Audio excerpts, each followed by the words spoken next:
bookkeeping specifically for owner-operators. Have instant access to business and tax reports that will help you increase your profits and keep your money in your pocket where it belongs. Sign up for Profit Gauges today and take advantage of our 30-day free trial. Know your numbers and master the journey. Visit our website at letstruck.com or call our Tribe Care Team at 855-800-FUEL. That's 855-800-3835.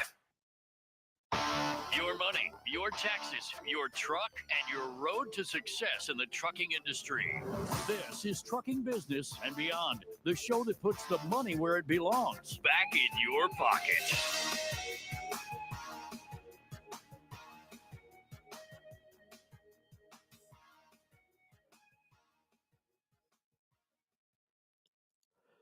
Good morning, you beautiful bunch of fuckers, and welcome to my world. I'm your host, Kevin Rutherford. It is Tuesday, September 24th. We are here live. It's time for the Power Hour.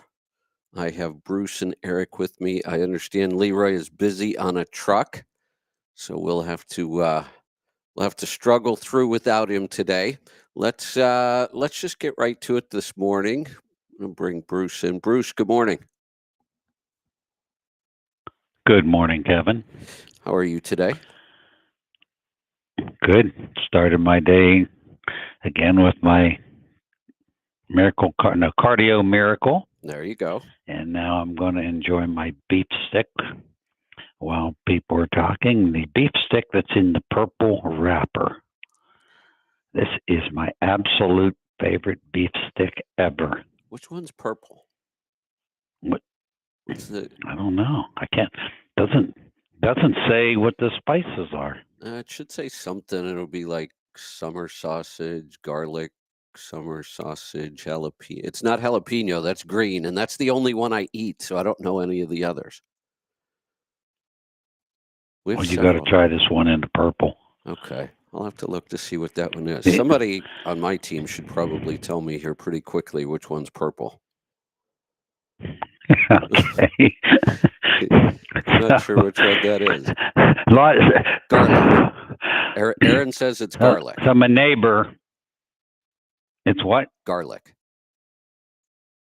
Oh, that's why I love it. I love Yeah. Garlic. There you go. Okay. All right. So this is not truck related. It is engine related. A little 4-cylinder 20 kW generator on a 35-year-old Hatteras motor yacht. Guys, my dock partner on the dock here in Maryland. Water pump went bad, and no pumps, no parts, no nothing. Scrap the generator. Really? You know, you're talking about throwing away like $40,000. Over a yeah, water because pump? you got to get the generator up out of the bottom of the boat. Oh. So it's not an easy task. So I said, you know, this goes back to what you say about building relationships. And there was a guy who built the land speed record Dodge pickup with the Cummins in it that I raced, blew the turbo at 149 mile an hour from Winnemucca going down is that Route 83? I forget. No, it's not Route 83. From Winnemucca to where the Pony Express race was. God, I forget that now. God, I can't believe I forgot it. But anyway, he's in Memphis, Tennessee. Used to be with Cummins Recon.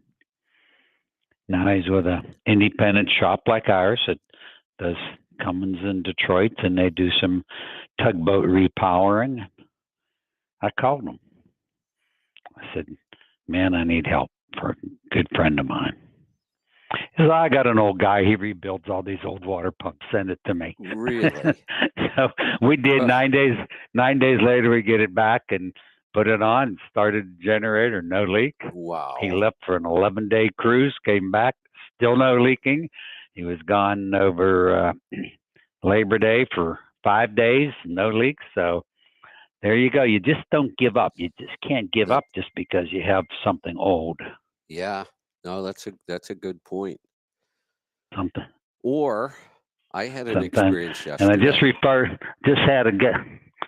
Go ahead. Go ahead. Yeah, let me. So this has Another guy nothing to just do called with in. trucks, but it does have to do with tools and rebuilding things. So my Traeger smoker, I have the big Traeger smoker, and I use it constantly. I use it all year round. I cook on it probably 2 to 3 times a week, most weeks. So it gets a lot of use. And we've got that party coming up this week. So I decided just to rebuild the whole thing. So I get online, I order all the parts, just about everything except the frame. I'm going to replace everything: motors, fans, auger motors, igniters, computer. My screen wasn't working right, so I had to replace the whole Wi-Fi. So I order all the parts and they start coming in, and I've got it all taken apart. So I'm just going to start putting it back together as the parts come in. I think 80% of the parts were wrong. There must be 2 models of this thing, and there's no way to distinguish on the website.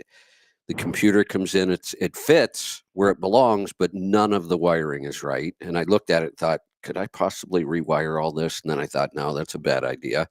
So I called them, and they said, oh, yeah, you've got the wrong one. And I said, well, how would I ever know that? And they couldn't answer me. They couldn't answer me how I kept getting the wrong parts. It's this model of grill, but every part I got was wrong. So I finally got it all put back together with the right parts except one. And it's the igniter. It's just a hot rod that starts burning the pellets. So I looked at it. The only thing that looked different to me, it was the exact same size. Everything looked the same. And I thought, it's just a plug. It's a different plug. And I thought, it's only 2 wires and it's a heating element. Doesn't even matter which way you wire this, it should work. So I cut the plug off and I rewire it, and I get a message on the computer. Igniter disconnected. It just wouldn't see that igniter. And I had a second one. The same thing. I cut the plug off it, tried it. Doesn't work. I put the old one back on, and I had to hardwire it now because I cut the plug off the end of it. I put it back on. It works fine. So I finally realized that in fine print on the rod itself, you could see one was 200 watts and the one I need is 80 watts. So I got another part I got to wait on today. It's frustrating. It's a grill, for God's sakes. Wow. I've been working on it for 2 days now. Yeah. If I just would have had the right parts, it would have been a 30-minute job. Well, Eric's going to talk about the pancake Big Cam Cummins we're building for this bus. Oh, boy. That wants to set the land speed record out at Bonneville. And that's what we're going through, trying to find these, because this is only the second pancake engine I've seen in 48 years. But I'll let Eric talk about that. Bruce, was that engine in your shop when I was there? Did you guys have that? I don't know if that was there or not. I remember looking at it, and I don't remember who I was talking to about it, but somebody showed me, I think it was Pete. You guys had a really unusual Cummins, and I think that's the one. I had never seen anything like it. Yeah. Well, the other one is up in Redding, California, in a motorhome, hand-built motorhome. 17 hides of leather inside it, and 36 gauges in the instrument panel. Wow. Quite a motorhome. Wow. Anyway, Pat Sharp, Pete's twin brother, who builds our fuel pumps and injectors, he's getting caught up. And he hasn't been caught up for over 3 years. I talked to him this morning. He's 1 week out. For a while there, he was 2 months out. Wow. You needed your big cam pump and injectors rebuilt. It was a 2-month wait. So he's down to 1 week right now. And I said, uh-oh, you're going to run out of work. He said, oh, I'm not. He said, I've got 3 of our own parts, our own fuel pumps and injectors to build, to put on the shelf. Wow. Wow. Because we like to have, we'll build the pump and then do a final calibration if somebody wants something. Naturally, we're not going to build it stock. Right. But let's say we build it 20% up and somebody wants 50% or 10%, then we just have to make a minor change and put it back on a pump stand. But the injectors, the ones that we normally use, we like to have those on the shelf, and we haven't for 3 years or longer. So now we're going to get some of our own inventory done. So, Bruce, how long has he been building pumps? 40 and a half years. 40 plus years. 40 years. Wow, that's incredible. Nobody in the history of Cummins engines has built more fuel pumps and injectors for small cams and big cams than Pat Sharp. Wow. That's just incredible. Yeah. And to still be that busy. That's really crazy. Yeah. To be that busy. Right. Yeah. Wow. It just goes to show. I mean, like 4.25 B cats are still out there running. I've recently had several calls from people that are playing around with the 8V92s and silver 92s, and those I don't know very much about. But and speaking of those, there's a huge need for a mechanic in the Annapolis, Maryland area that knows two-stroke Detroits. Wow. Because the last guy is retired and there is nobody. And there's a ton of those in these older boats. Yeah. Yeah. That was a popular engine in boats. And in boats, you're not going to replace them. People keep boats running for a long time. That's right. So we were talking earlier this morning and about mechanically inclined, because a lot of guys will say, well, I'm not mechanically inclined. Well, nobody's born mechanically inclined, right? Or just not born that way. Right. You're mechanically inclined. You weren't born that way. I wasn't. But it grew out of necessity. Started with bicycles. Actually, for me, it started before that. My dad had trains, 2 Lionels. Oh, and really? The one was one of the old smokers. Yeah. And there are the 2 clips on the bottom that rode on the track to pick up the electricity. One was missing, and it was made out of brass. And I went down into his tool room and found a little piece of brass and a hacksaw, some needle nose pliers, and a file. And I took the one out. I think I was about 5 or 6 years old. And I made a duplicate. And I put it on there, and I put that on that train track, and I turned on that transformer, and around that track that went. And Dad came home from work, and he saw that train going around. Boy, did he smile. I'll bet. That was like the first thing I remember fixing. Wow. And then it was bicycles. Yeah. Yeah. Bruce, started with the bicycles. And then, you know what I remember spending a lot of time doing? Because I started with bicycles, and then I had a mini bike when I was really young, like 5 or 6, and just one of those kind of homemade things with a big cast iron block engine on it. And that thing was a hazard. But then I got a Honda Mini Trail 50. And so I had motorcycles and snowmobiles after that. What I remember a lot of, I remember building chains all the time. Your chain would break. Or it would stretch, and you cut a couple links out. And I was always building chains. I just remember that. Does anybody? I have never anymore? Built a chain. Really? I have never taken a chain link off. That removable link, I've never removed one. So not just the removable link, but I had a little tool that would take any link apart. It was like a little press almost. Like a wheel puller, but the opposite. You would put it on the link, and you would screw it down, and it would drive the pin out. And then you could take apart a chain at any link and put them back together like that. I used to do that a lot. Wow. I'd like to see that. Yeah, what a weird. No, I've never had to do that. So people that aren't mechanically inclined, just grab something, take it apart, and put it back together, and you can save yourself a lot of money. Let me Mark give Dinslage. A really easy hack today that I still forget to do sometimes. Like I forgot to do it on this grill. I should have. It would have saved me a little time.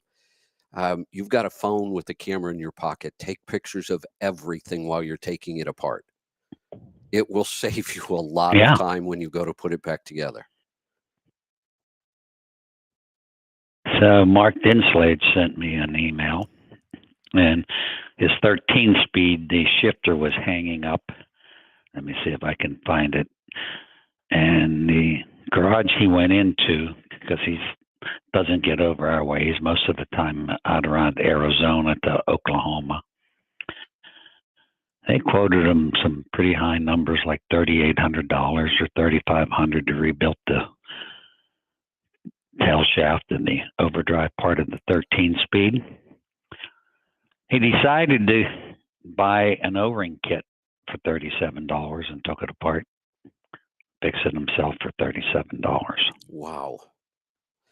So I have a thought about this. So So you and I both grew up with that influence early.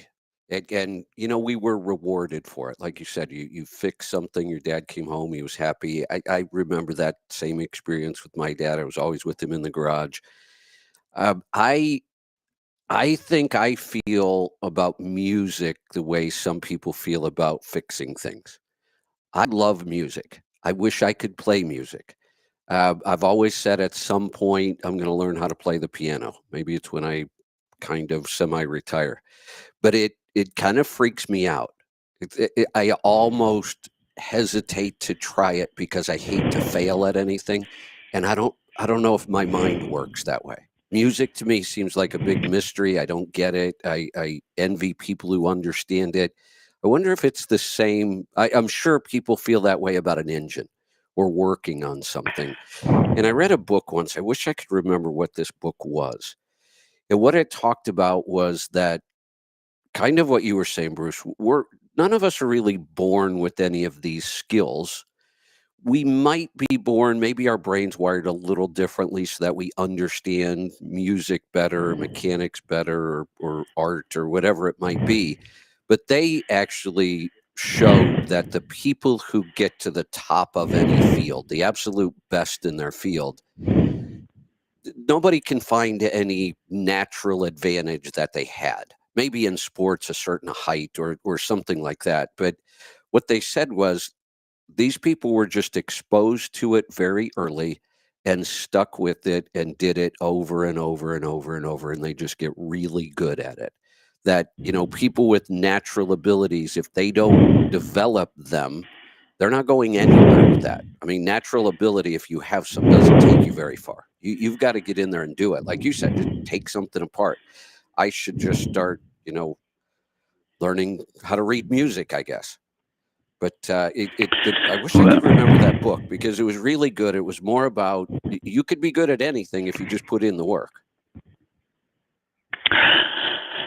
Well, I was really good with the alto saxophone, but I'm in my bedroom practicing every day after school and looked out the back window and saw my buddies over at the ball field playing baseball.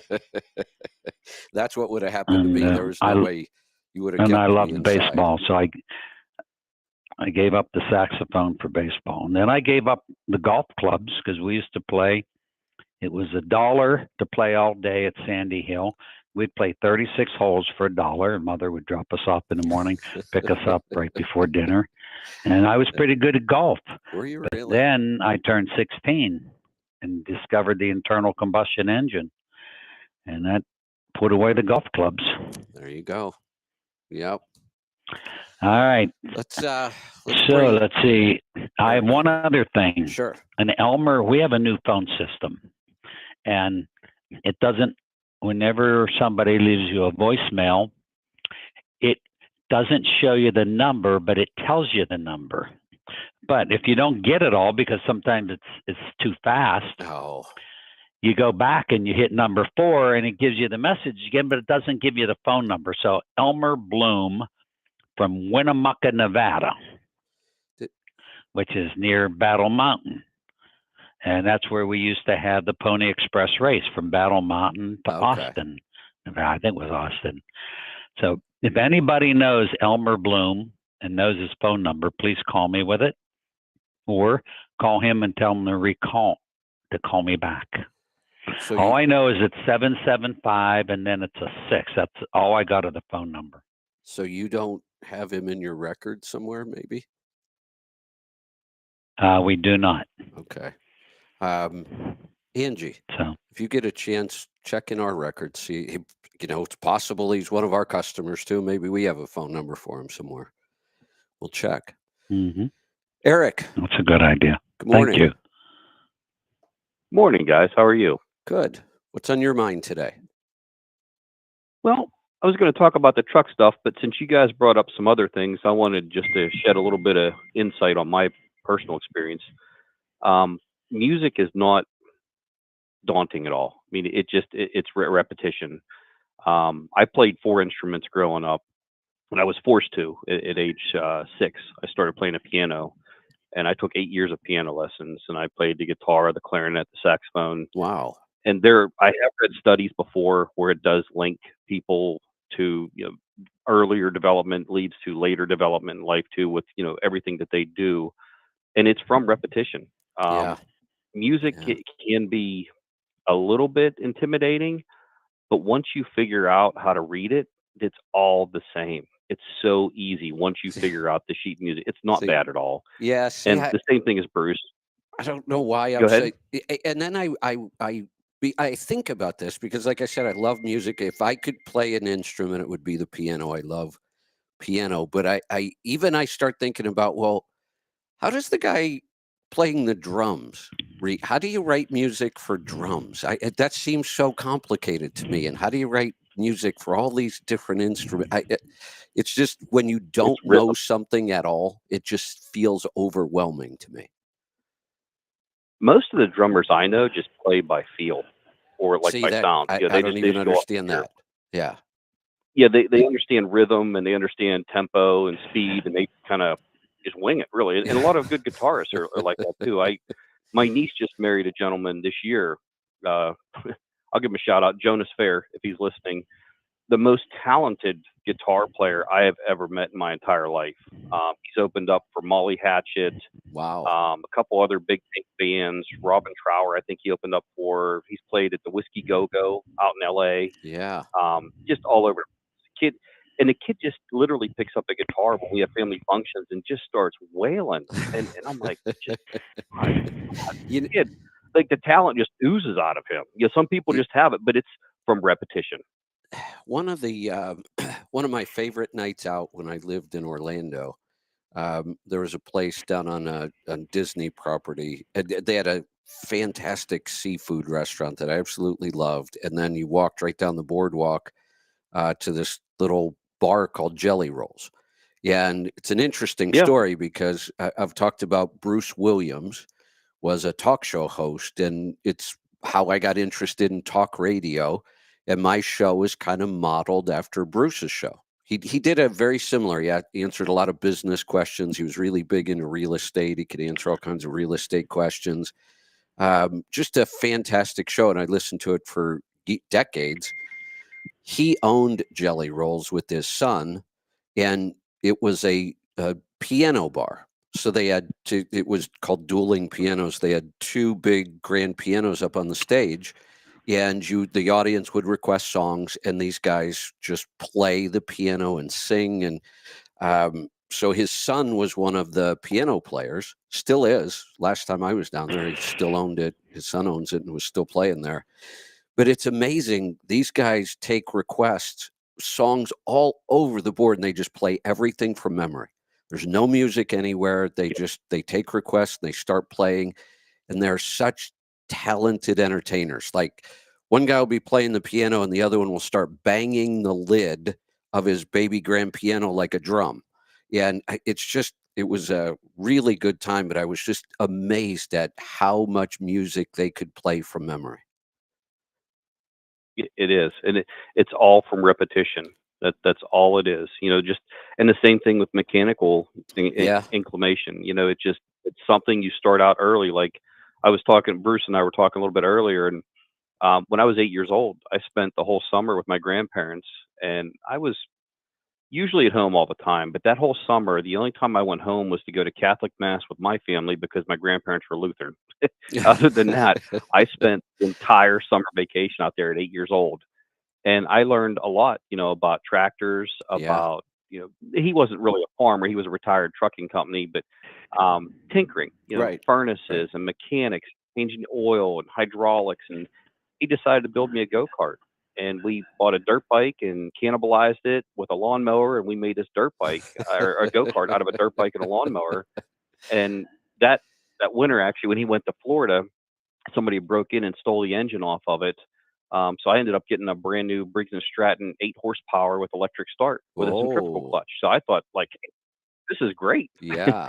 And I remember the neighbor was our Briggs & Stratton dealer, and he actually dropped it off on his way home.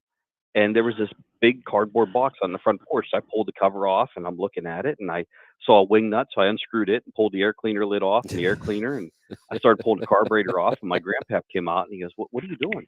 I said, "How it works." And he was like bit of a tie because he spent a couple $100 on a brand new engine. Here I am, an 8-year-old kid tearing it Taking apart. apart. That didn't go over so well. That was my curiosity. It's curiosity, or like what Bruce said, it's necessity. Yeah. That's Yeah. when he said that really hit me strong, because it's one of two things that's going to drive you to do anything in life. It's curiosity or it's necessity. Yeah, that's a good That's point. the two things that make great people excel. That's a good point. And that's where you have to define, like, how bad do you want this? Is it out of curiosity or is that out of necessity? Sometimes necessity makes you go a little bit stronger and harder, but unfortunately, it's not the best circumstances sometimes too. So it's just repetition. Yeah. But You- shifting gears, metaphorically, literally here, Real quick we before you have move on. a lot of stuff going on. You know what I It's a remember? smorgasbord. I got everything.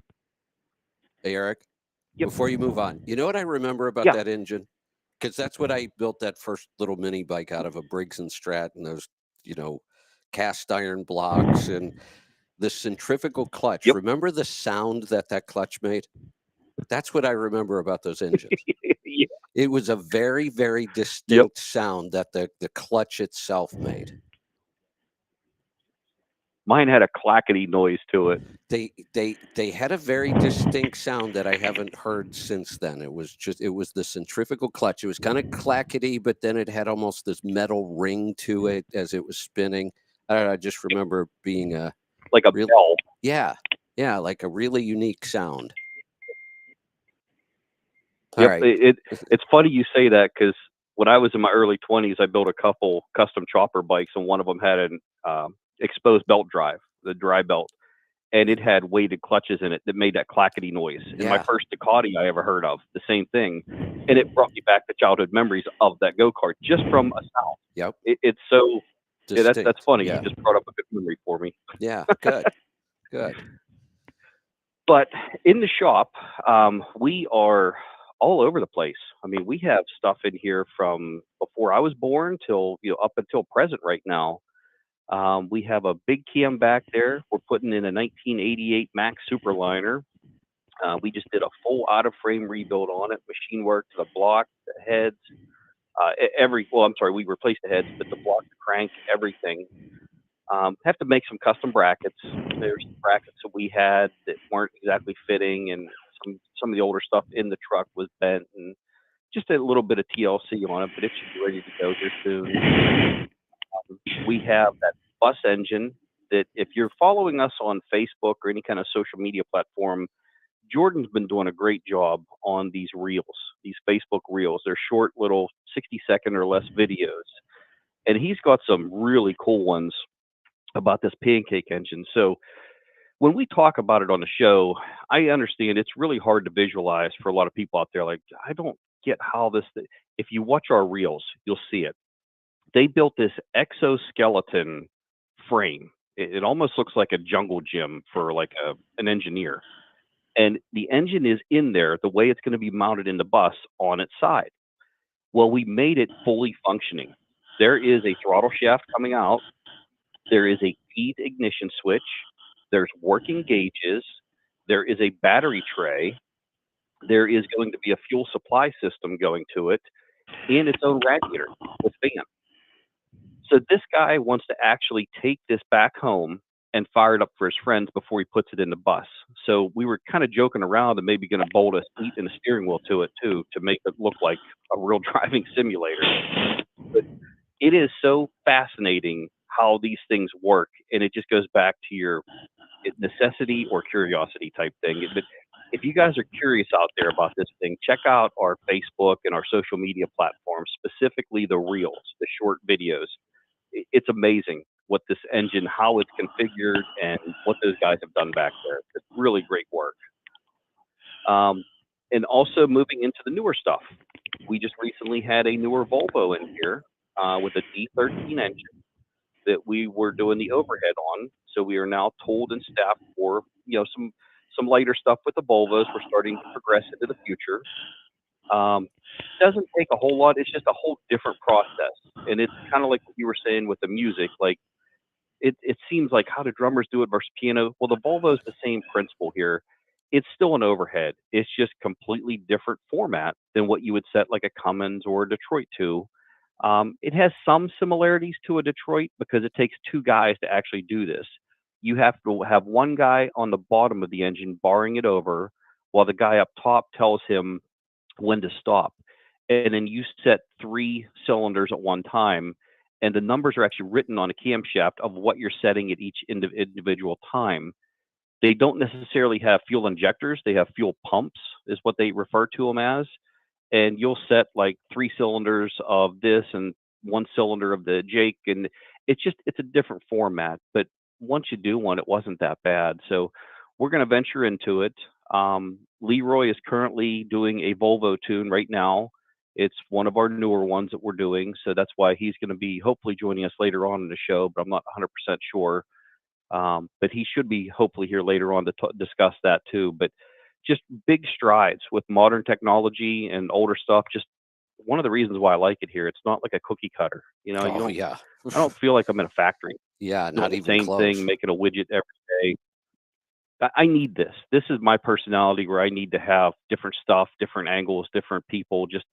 I remember when I was younger, I took a personality test trait and said I should have been a cop. And I thought, yeah, that's not going to happen. I'm the furthest thing from law enforcement in the world. But the similarities were there as far as like the different environment every day. You need to have changing different people, atmospheres, situations, everything. And that's why I really like it here. It's funny. I took one of those in like 7th or 8th grade, and my first one came back and I hated it. The best I got out of my first attempt was I was going to be a DJ. And now look at me. One step away. And I hated that. I thought that's crazy. I don't want to be inside. I don't know why it came up with that. So I redid it, and then it came back with helicopter pilot. I like that one much better. But I tried that and failed at that. So now I'm a DJ that just doesn't play music. You must not have failed that bad because helicopter pilots don't have a whole lot of forgiveness in their training. Yeah, well, I was a crew chief, a helicopter crew chief in the Army, turning wrenches, working on things, taking them apart. Loved that, wanted to fly them, and got accepted to flight school. But then my time ran out, and I was going to have to re-enlist. And it's a long story, but I finally gave up on that and went and bought a truck instead. I took my personality trait test my junior year in high school, and I remember the day that we took the test, the night before we took the test, I got caught street racing by a cop. Then when we got the results back, it said I should be a police officer. I thought, yeah, that's not going to happen. That guy wasn't the nicest person in the world last night. I remember that. Yeah, there you go. All right, what else we got today? Because we got calls coming in.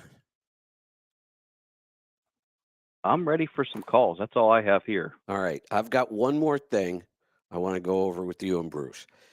Why do we have this weird hang up about some 13-liter engines being small?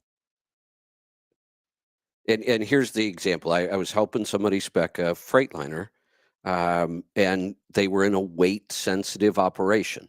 So much so, this is kind of screwy to me. Do you realize if you order a 6x2 today instead of a 6x4, it's heavier and more expensive? Doesn't that seem odd? Really? Yeah. Very. And I thought, how can that be? Because we built that one. Bruce, you've built a couple of these. You take out that giant, differential power divider. That's all gone. You put in a much smaller, lighter axle, a lift axle to replace it. What I didn't realize is when they do it from the factory, they strengthen the frame a lot for the 6x2. So that's where the extra weight comes from. And then I guess there's more expense because of that. You would think when you lose that whole differential and power divider, it would get cheaper and lighter, but it doesn't. It gets heavier and more expensive. So he was passing on the 6x2 because of the weight. And it's not a huge difference, but he's that weight sensitive because he gets paid by weight. So I said, why aren't you speccing a 13 liter then instead of a 15? If weight's that important, this is a big weight savings. And he said, oh, but I don't want a small engine. And they're telling me not to get a 13 liter. I don't know who they are. But where did this come from? Nobody ever said when anybody was building a truck with the most, probably still today, the most popular diesel engine ever made, a Series 60. It's 12.7 liters. Why did we never, ever think of that as a small engine? We did think of it as a small engine. It was small. But and nobody the ever first time said we that. saw a cutaway view of it at truck shows, we laughed at it. And we looked at how lightweight the rocker arms were, and we saw that wiring harness laying down on the top of the head in the hot oil and thought, well, that could never live. And it was a little bit of a joke in the industry for those of us that were into the performance end of it. And then in 2003, when we were getting into the truck racing, the IMSA truck racing at Road Atlanta, Detroit was the one that offered up the engines, and they were the 14 liters. And that is what got us into working on the 14 liter and the 12.7 liter. And then we realized when we were making the power box, we didn't think we were using the same remote we used for the Dodge Cummins pickup truck. And it had 9 power settings. And the engineers are in the back of the truck. We're on the dyno at the Stoops Freightliner in Indianapolis. That was before we had our dynos. And I'm up in the front, and the guy that runs the dyno is running the truck, and we keep giving it power, and we went up in 25 horsepower increments, and we thought we'd add 100 to 150, and the engine would probably top out. And I have 3 engineers now. One from Cummins, and the older fella was built Cummins and Caterpillar first ECM. Detroit built our General Motors built the first one for the 60 series. So anyway, they're in the back, and then Greg Head, who was the software engineer that worked all over the world on computers. So I had a lot of brain power in that bunk. And we kept giving it power, and I'm looking at the dyno results, and I'd say 25 more, and we would give it 25 more. That 12.7 took all 9 settings. Yeah. 225 horsepower we were able to add to a 500 horsepower Detroit. Yeah. Yeah, and we kept taking it. In the real world, nobody ever said, well, I'm not going to put a 60 series in because it's a small engine. No, we just treated it like that's the engine that's available. That's what you use. Today, if you think about it, if we go spec a Volvo, it's a 13 liter. And occasionally, I'll head somebody in the direction of the 11 liter. And I used to love the 11 liter Series 60. I think that was one of the best engines ever built. I don't know why they discontinued that thing. But when you go to spec, this guy wants to spec a Freightliner, the default is the DD15. But when I mention a 13, now all of a sudden that's a small engine. But I don't get that thought process. We don't think of it as a small engine in a Volvo or a Mack. We never thought of the 12.7 as a small engine. But all of a sudden, if you want to put a DD13 in, people start talking about it like it's a small engine and it can't handle it. Of course it can. It'll handle it just fine. Well, Kevin, I'm guilty, because we started with the 14-liter big cam Cummins, the 855s, and then I we had the know. Ks, and then we got into the Caterpillars and I the know. C15s and the C16s, and we haven't talked anybody into letting us convert a Marine C18 for on highway yet, but we still look at the 12.7s and the 13 liters of small engines, but we know they can produce. You know what I think it is? I think it's a the 4-liter mindset. Audi engine. Go ahead. Hey, the 4-liter Audi engine is 264 cubic inches, and it makes 450 horsepower with 2 turbos. And it can be programmed to 575 out of 264. I mean, and it's incredible how the cars run with that. So the diesel engines of today, we can't compare the cubic inches of what we did 20 and 30 years ago, because the bottom ends are stronger. We have steel pistons. Right. We have larger connecting rods, and we can give them more turbo boost. And we have computers that monitor virtually everything. I mean, the ISX and X15s now monitor like 19,000 operations in the engine.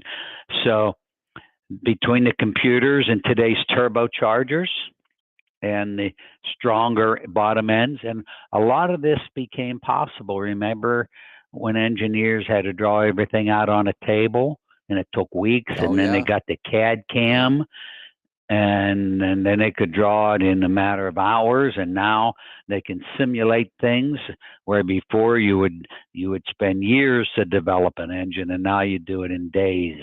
Yeah.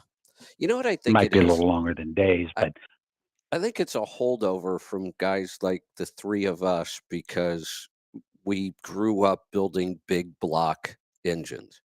You know, you always wanted the big block. You wanted the high cubic inch. And if you look at the Europeans, they came from the opposite. They started with tiny little engines and had to figure out how to get performance out of them. We just went big. And I think that's a holdover. Many times you find that the smaller they make some of these engines, the more powerful and efficient at the same time they become, especially with a lot of the new technologies. But here's another engine that I think would have been fantastic if we would have built more trucks with it, the C12. I think that could have been a fantastic engine. We just didn't build that many Class 8 trucks with it. And I don't know why. Everybody thought of it as a small engine. If you were going to get a Cat, why would you get a C12? I don't know. Why would you get a 12.7? Everybody loved that engine and nobody considered it small. But all of a sudden, if you said you wanted a C12, oh, why would you put that little engine in the truck? It's not a little engine.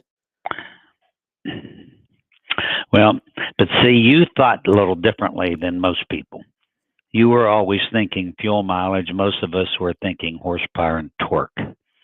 And you know, back when diesel fuel was, I remember when it went to $1.40 a gallon. We thought the world was coming to an end. I remember that year. You know, it was in the 90s, and nope. I almost went bankrupt. And we didn't care. Yeah, it was a shock. Yeah, that was a tough time. I think guys, whenever they buy a Caterpillar, they're not really inclined to think like, I'm looking for fuel mileage. That would be more of a Detroit mentality, kind of like when a guy buys a Harley Davidson. They're not buying a Harley because it's the most comfortable, best fuel mileage bike out there. And I'm a Harley guy. I know I'm going to ruffle some feathers when I say this, but no, that's you true have a too. mentality Right. of the type of buyer too. So, I mean, and I'm a small block guy. I'll be the first one to admit it. I have a 427 cubic inch small block, and they make them all the way up to 470 cubic inches now. The technology is definitely there, and that is the going trend. Like Cummins is pushing their new X12 platforms. Right. All the manufacturers are going to jump on the bandwagon. I think in the near future, they're going to cut back to the 12, 13 liter engines are going to be the new normal of what we used to call the big blocks, because the technology and the turbos, the tuning, just even the transmissions. That's the biggest thing too. And you can see that even in the automotive industry. Like you go back 20 years when we only had 3 and 4 speed, maybe a 5 speed. Right. Now, I mean, shit, there's 10 speeds out there. Yeah. And that's made all the difference in the world with these modern trucks and cars. No doubt. You know, I'm kind of with you. And my favorite V8s were the little ones. The 283, the 289, 327. I liked all the small V8s. That was my first engine. Was a 289. It was a 4-barrel. It wasn't a hypo. It didn't have the pocketed heads. But my dad had a 65 Mercury Comet Cyclone. And it was a 4-speed with a rally pack, which had all 3 gauges. It had a tachometer, a vacuum gauge, and a clock. Wow. But the clock had a second hand that went around. And that was for the co-pilot to measure the distance between point A and point B. And that's how they got their name, the Rally Pack. And I still have an original flyer downstairs above my bar. It was an ad out of I think it's a 1965 or 66 Motor Trend. And it showed a picture of one of the Comet Cyclones running the South American rally race. And It was like a teal colored Comet with a white and red pinstripe, rally stripe up over the driver's side. And I remember my dad and his best friend had, I think they went through 7 or 8 of them in 1965 because they discovered beer, women, and hot rods, and they didn't mix real well in that order. So they were crashing up a lot, but they owned a body shop too, so it was kind of par for the course. But they got this brained idea of they were going to paint stripes on one of their helmets just for a joke, and ended up painting the synonymous around our area for decades. And it's funny when you look back at stuff then, what was modern technology, right, and then you look at it today and you're like, oh my God, that Comet, the options for it were 4-way hazards, reverse lights, front seat belts, which you couldn't even get rear seat belts. Stuff that you just take for granted. There were options back then. It was crazy. Yeah, that's funny. Okay. So let's go back to the little engine versus big engine here. Kevin, did you ever drive an NH250, normally aspirated Cummins? I don't think I did. No, I'm sure I did. Well, we ran them when I was with Motor Freight Express. Motor Freight Express, they were based out of Baltimore and York, PA. And we ran the humps, Route 22 with these. Now, I was in dispatch, so I didn't have to drive them. But 80,000 pounds, Route 22. Do you know what the torque was out of that engine? I can't even guess. It had to be 685 foot-pound of torque. How much can we get out of pickup trucks today? 1,200. That's pretty 1,250 crazy. on the new. Wow. So, with today's technology, the 12 and 13 liter engines are going to do just fine because the bottom ends are stronger, the pistons are stronger. Yeah. They can put more boost in and make more horsepower and make more torque. Steve Notestein, you remember the white Peterbilt glider we built with the cat in it, and we had at the Louisville show, and Fitzgerald's Freightliner it was cream with the copper colored fenders. Right. Was right behind us. Yep. Steve Notestein, unfortunately, we lost him this year. Had a 95 or 97 359 with a D-Deck 3 in it with all of our parts, radiator, charge air cooler, manifold turbo, damper, balancer, and he had our power box on it. And he pulled a 3 or 4 axle low boy. I think it was a 3 axle.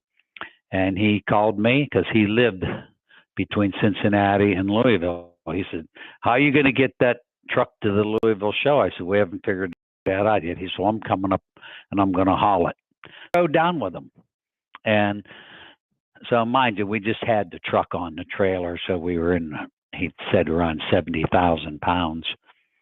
And we're cruising along south of Cincinnati, going up and down. Is that 81? Not 81. What is that, right?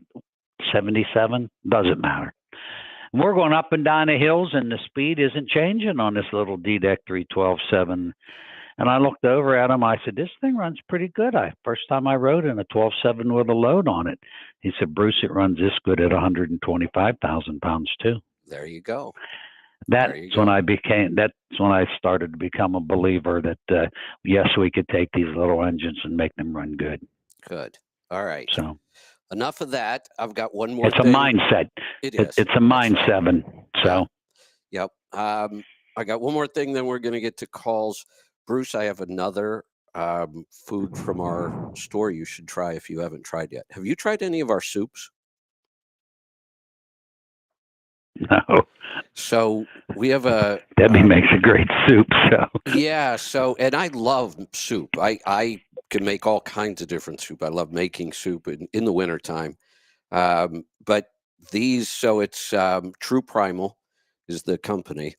No seed oils. It's all grass-fed meats, pastured everything. No junk in these. Like all the food we have, it's just it's when you look at the ingredient list, everything on there is what I have in my kitchen when I make soup. Go look at the store and look at the ingredient list on most soup and try to make it like that at home. You won't have half those ingredients. You won't even know what they are. So this is really clean soup. It comes in a pouch. So you zap it in the microwave, tear the top off, and you eat it. Really, really convenient to have in the truck. But I just like the soups. They're just really good. So I'm talking about that because we've can got you heat it in a pot? You could. Yeah, absolutely. Yeah, just dump it out and heat it in the pot. Okay. It's fine. In the Okay. truck, it's just nice to be able to, and when I travel and I'm in a hurry, it's nice just to be able to throw it in the microwave and eat it. So we're having a sale to starts today, goes through Tuesday, 15% off all True Primal soups. You don't need a code. Just put it in your cart. You'll get the discount on it. You should stock up on these. Cold weather's coming. Soup would be great. They are really, really convenient. And one pouch is a good So size serving. Go ahead. My chiropractor was a vegan for years. Super healthy guy, 77 years old, still super healthy. And they did start to eat some meats, and I think it was his wife gave Debbie a spinach sausage soup with beans in it, and it's phenomenal. That would be good. And it's 100% healthy too. Yeah, that would be good. Yep. I can see that one now. All right, we're going to get I'm going to go on mute and have her bring me the ingredients, and I'll tell you what's in it. Good. Go ahead. All right. We are going to get started in Nebraska today. Richard, welcome. Hey guys, I got an oil sample. All right, let me take a look. Then I got an here. engine-related question. All right, so it looks like we were having some issues with silicon. Refresh my memory. Was this engine taken apart? That's why we had such high numbers. Yeah, I think they had the valve cover off. Okay. Doing some work in there. Yeah, it was up to 81, which is really high. Then the next one came down to 21, and now we're down to 8. So that's exactly what we want to see. We want to see that number go down till it's back under 10. Yeah.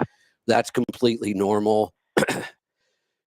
So I saw that the first 3 samples, you had high fuel dilution, almost to 5 at one point. Now it's down to 2.4. Yeah, it's more than just 3 samples prior to that. Ever since I bought this truck, I had high fuel dilution. So what fixed that? Well, I started using the max mileage.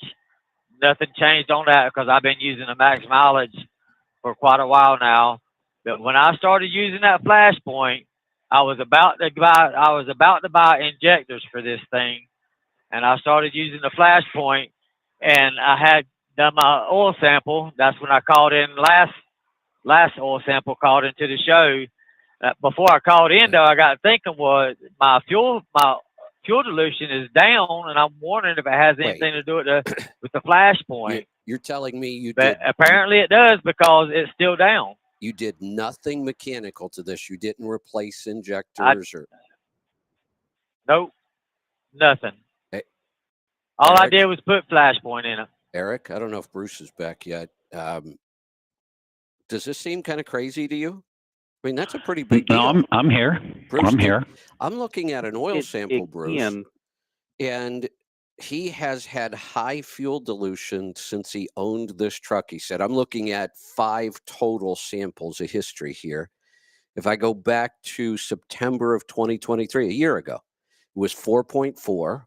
Then it went up to 4.9. At that point, I would probably start telling somebody we've got to start thinking about some injectors.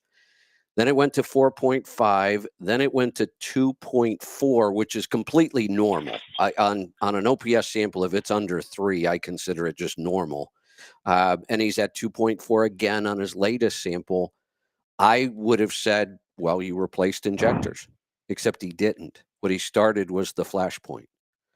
Could that clean up injectors enough that we could eliminate fuel dilution? Between the max mileage and the flashpoint, it really helps the fuel. Every time there's an engine problem, we have to remember sometimes it's not the engine, it's the fuel. And the fuel has been robbed of the cetane, paraffin,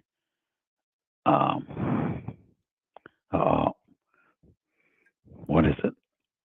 The cetane, paraffin, what are the two other things they took out? I forget. Brain fade right now. I'm not aware, Eric. And I have noticed that I've got an seems like an uptake in power. I had y'all to tune this engine, and I was kind of questioning whether or not it even done anything. But I noticed after I've been using the flashpoint for 3 months now that I have noticed a significance in the takeoff power in this thing, and climbing hills also with it. So let's think about that. That's why your fuel dilution went down, is because you're getting a better, cleaner burn. Yeah.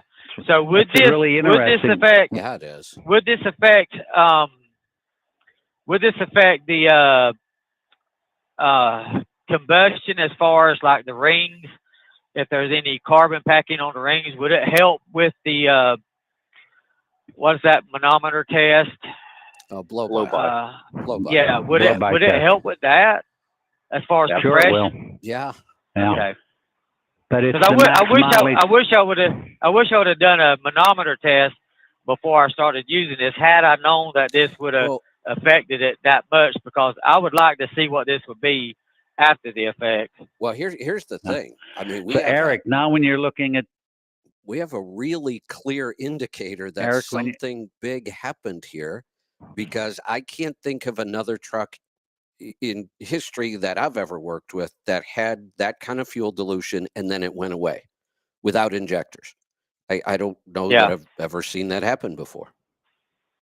Yeah, what you had here was probably a sticky injector, and that's probably where you were getting such a high fuel dilution content. And sticky injectors can happen for a multitude of reasons. One of them is the stripping process of sulfur. Everybody thinks that low sulfur is bad for fuel. It's not the amount of sulfur, it's the stripping process of sulfur that cuts the fuel back so bad. That's what gets rid of all the lubricity adders. And that's where the flashpoint really comes into shine on the lubricating side of it. We're going to add lubricity additives, conditioners. We're going to make it back to what the fuel was 20, 30 years ago. The other side of this coin is carbon packing. Now, you can have carbon packing on the piston rings, but you can also have carbon tips on the injector tips themselves too. That's where the catalyst comes in, because it lowers the flash point for wet sooty carbon deposits.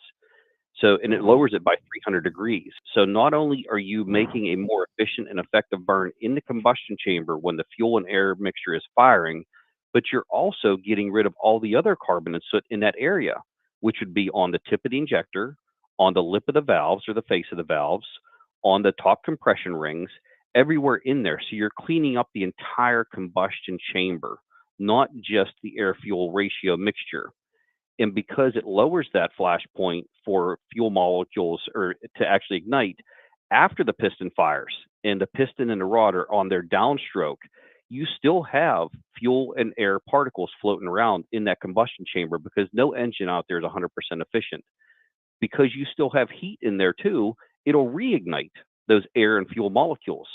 So it Right. keeps continuing to burn even after the initial explosion at right before top dead center, depending on timing. But that's how this can happen with the injectors. And I don't want to take the wind out of your sails here, Richard, but you're not the first person that I've had tell me about Yeah. this. That's So this is excellent. the Well, biggest. Hey, yeah, I probably doubt that anyway. I agree with you though. I'm probably not the first one. So should I change this oil, or should I start with another batch and see what is going to be on the next one? I- I'm kind of wondering about if I should leave it in and just see what's going I- to be on the next oil sample. I would not change this oil. There's nothing wrong with it Yes, at all. Okay.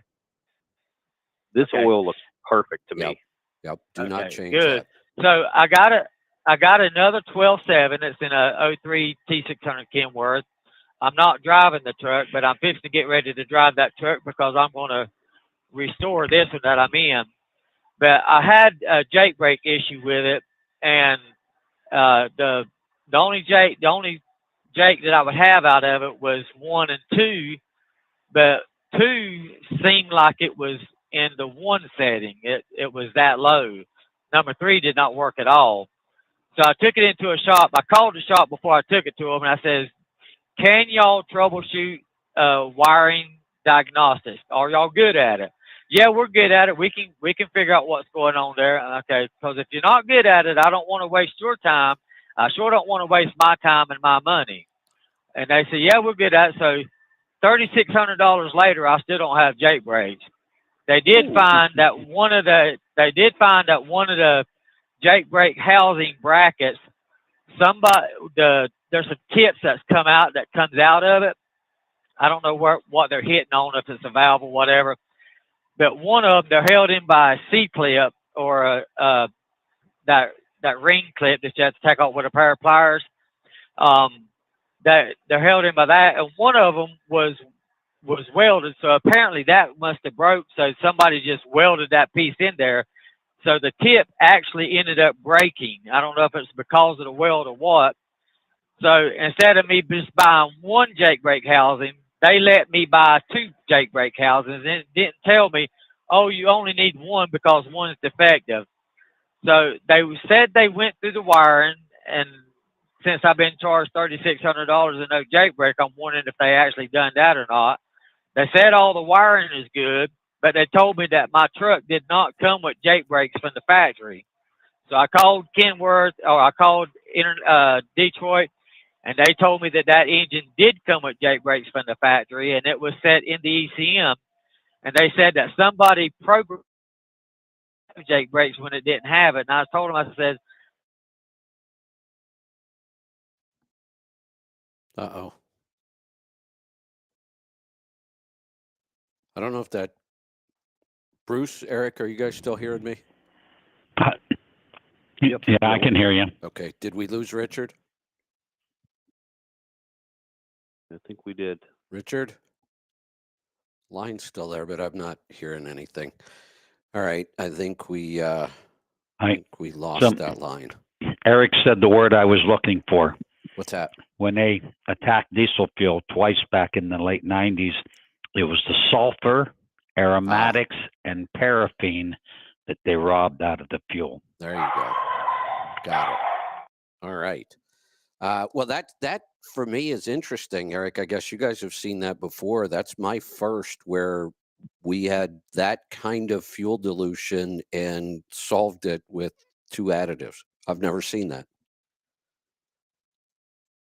Yeah, we're trying to make our own super fuel is what we're trying to do, and I think we're coming right down to it. Wow. Again, with That's- technology and smart people around us, like Yeah. Dr. Jane Gates and some other people here. I run both of it in my old 7.3 Power Stroke, and it's night and day difference. I mean, not that thing's going to set any land speed records by any means, but every little bit counts. And Yeah, that thing, that's I love it now. I mean, it's actually a pleasure to drive. that's interesting. Really, like I said, I've looked at a lot of fuel samples or oil samples over the years with fuel dilution, and it's always been injectors or some other mechanical problem that's got to be fixed, or maybe it didn't need to be fixed. Maybe we could have, and then remember we went through several years with a rash of just horrible injectors. people would replace injectors and their problem would get worse. Detroit's, oh boy. Yeah, they were bad for a couple of years And there. it And I still hit wonder how many of those trucks we could have saved with these two products. Yeah, Interesting. exactly. All right. Hey, one more thing I wanted to mention at the open, because I think this could turn out to be a pretty big deal. Are you guys watching what's going on with that potential port strike? Vaguely, yeah. Yeah, this looks bad. East Coast and Gulf Coast ports could shut down. I think it's as early as next week. And then I saw something today about West Coast ports as well. And from what I can gather, what I can find is they're not even talking. The two groups are not talking. They're not negotiating. Nothing is moving on this. And the Biden administration has said they will not break this strike. They will do nothing to affect this at all. And these are the ports, and this is the time all the Christmas inventory starts hitting. If they go on strike, this could be a really big deal for our supply chain. Very. Yeah, And I know our local Walmart already has everything set up for Christmas. Yeah. Can we? I used to say, can you wait for Thanksgiving to be over before you can start Christmas? We haven't even made it to Halloween yet. Holy Yeah, cow! it's September, so why not? Yeah, Sheesh. jolly old Saint Nick. Yeah, but this port strike could turn out to be a pretty big deal. Yeah. We'll keep an eye on that. Let's So let's go back to these 60 series Detroit injectors. Yeah. Maybe there was nothing wrong with the injectors. Maybe it was the fuel. That's what I'm wondering. Maybe if, and Eric, anytime you get somebody with high dilution with a 60 series, get them to use both the catalyst and the flashpoint, and let's see if that goes down. Yeah. We got plenty of candidates out there for sure. Yeah. So, okay. Well, I'm going to do the same thing. If I get oil samples in here with fuel dilution, I'm going to recommend that first. All right, let's go to Oklahoma. Paul, good morning. Howdy. I got a list now. All right, go ahead. And Fawcett.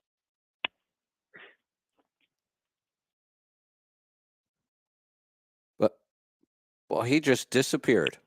That call just dropped off the board completely. Paul. Yeah, and he had a list even. He went under. Yeah, he'll try to get back in. Let's go to Illinois. Jerry, welcome.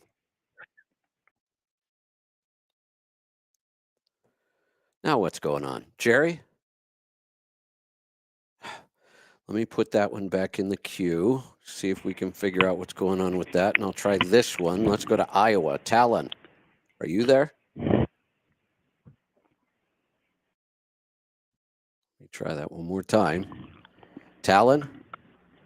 Hey, Kevin, you've been breaking up all morning, so. Yeah, we've been having... Can you guys hear me? I can. We've been having some pretty severe internet issues here for some reason. I actually spent the night out at the farm last night. I was going to do the show from out there, but I couldn't get it to connect at all. I couldn't get anything to work out there, so I had to rush home this morning. So I don't know what's going on. Talon, we can hear you, though. Go ahead. Okay, so I called you guys about this truck last year when it happened. But last August, I was pulling reefers in Canada, and I had a MX-13 at about 410,000 miles on it, and it had just gotten serviced, and I was just pulling out of Calgary, and I had about 10 seconds of knocking and put a rod through the block. Ooh. Only time that Jake's ever worked on that engine. But then this August, I'm driving a Pete 579 with an MX-13 pulling open deck, and right at 402,000 miles, it started knocking really bad, and this time I got it pulled over and shut down. They got it into the dealership, and it needed a whole long block. Oh. Now, both of these trucks were at bigger carriers up in Canada with their own shop and really good maintenance schedules.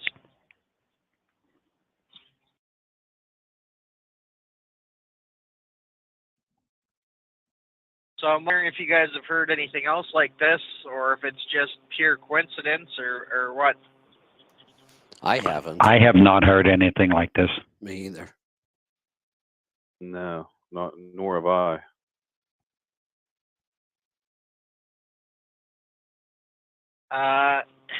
Now the truck I was driving last year had 390 gears in it, running at about 62 all the time, so I was right around 1600 RPM. This one I'm driving this year has 308s in it, and I'm running about between 55 and 60 most of the time. So I'm running quite a lot lower RPM, but I'm just like a year apart, trucks with very similar mileage, and both of them needed a motor.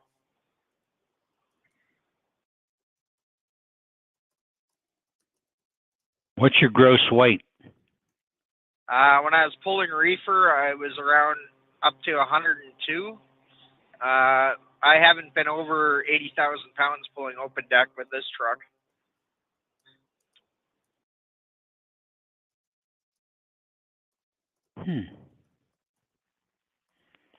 Well,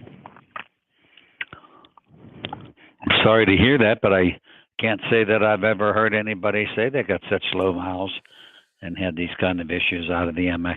No, I haven't seen it at all. Well, like one truck is one thing, but two trucks a year apart is what boggles my mind. Well, yeah, and it seems odd that the three of us with all the trucks we deal with that I've never seen this. So to have two of them is really odd. Very. What RPM range do you run these engines? When you're going up through the gears, where do you shift it? They're autos. Okay. Both of them have the Eaton Fuller auto shift 13 speed. So what RPM at cruise speed? This one I'm at 1400 RPM at 61 mile an hour. Ooh. And the other truck I was at around 1550 at 62 mile an hour. You know, that shouldn't cause this, but that's way out of where that engine should be running. That is geared on this truck. It's geared really low. This truck. How fast will they go? When you say it's at 14 and 1500 at 60, low 60s, how fast will these trucks go? That one was governed at 62. This one's governed at 70. So at 70, what's the RPM? Give me 2 seconds here and I'll tell you exactly.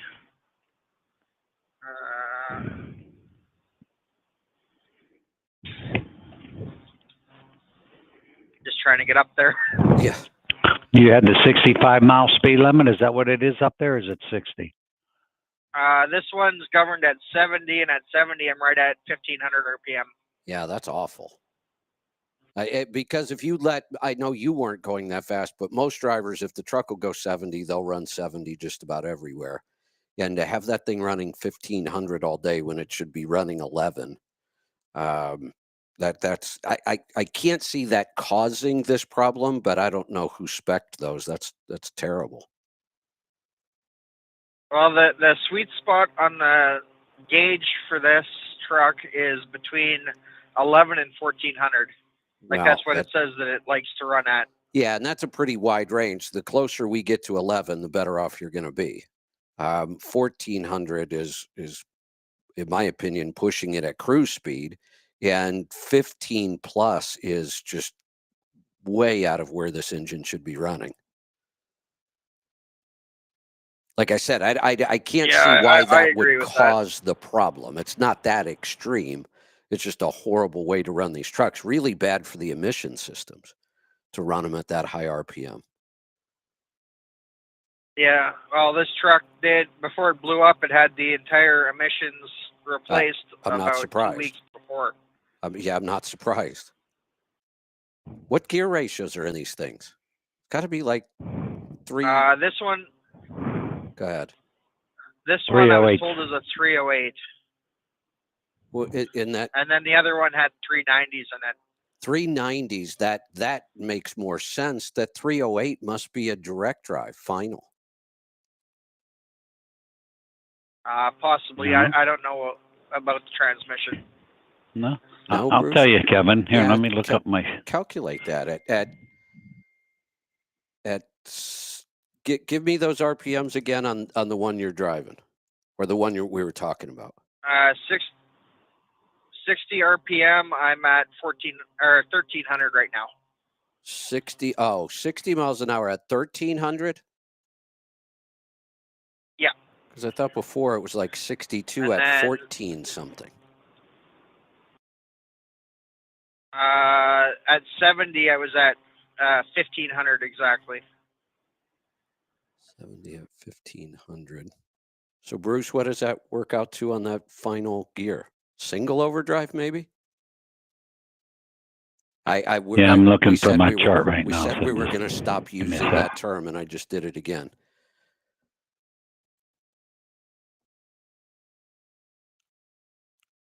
That seems off for 308s. And is it low pro 22.5 tires? Nope, regular 22.5s. Okay. So a low pro 22.5 in a double over, 0.73, 65 mile an hour is 1265. So it would be about 1200 for him with the taller tire. Yeah. At 65. And he at 70s at 1500.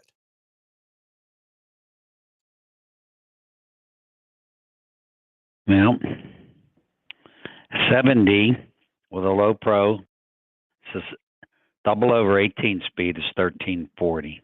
Yeah, so we're at 1500.